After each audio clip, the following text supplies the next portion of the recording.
ये कहानी पंजाब के एक छोटे से गांव में रहने वाले एक साधारण लेकिन मेहनती किसान परिवार की है।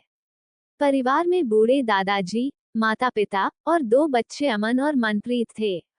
उनके खेतों में सरसों की लहलहाती फसल थी। सर्दियों के मौसम में उनके घर में अक्सर सरसों का साग और मक्के की रोटी ही बनती थी। एक सर्द सुबह परिवार के सभी सदस्य रसोई में इकट्ठे थे। माँ गर्मागर्म मक्के की रोटियां तवे पर सेक रही थी और सरसों का साग पक रहा था। मक्खन और ताजे मट्ठे की भीनी खुशबू रसोई में फैली हुई थी। अमन झुंझलाते हुए, माँ, रोज रोज वही सरसों का साग और मक्के की रोटी। कभी पिज्जा, बर्गर भी बना दिया करो। हमारे दोस्तों के घर तो हर दिन कुछ नया बनता है।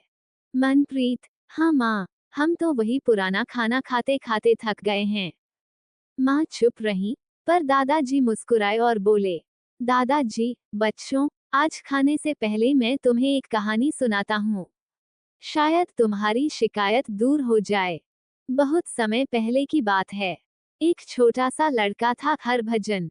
उसका भी यही हाल था।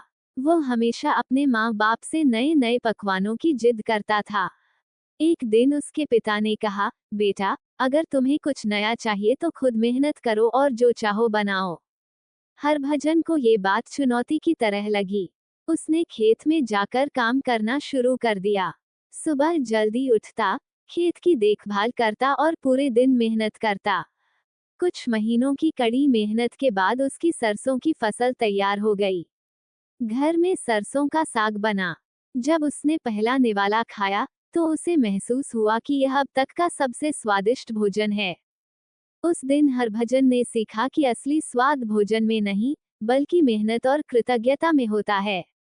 वही साग जो उसे पहले पसंद नहीं था, अब उसकी मेहनत का फल बन गया।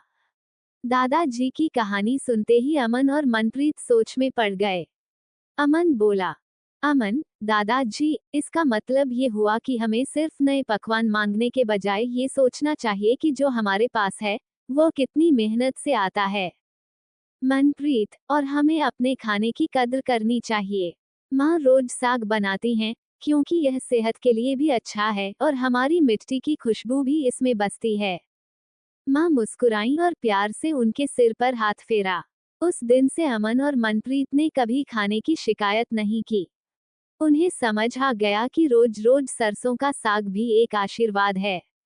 हर निवाले में परिवार की मेहनत और माँ के प्यार की मिठास छुपी होती है। कड़ी मेहनत और समर्पण से मिलने वाला फल सबसे अधिक स्वादिष्ट होता है। हमें अपनी परंपराओं और साधारण चीजों की कद्र करनी चाहिए। जीवन में नई चीजों की चाह बुरी नहीं है, लेकिन जो पहले से हमारे पास है, उसकी कद्र करना सबसे बड़ी समझदारी है।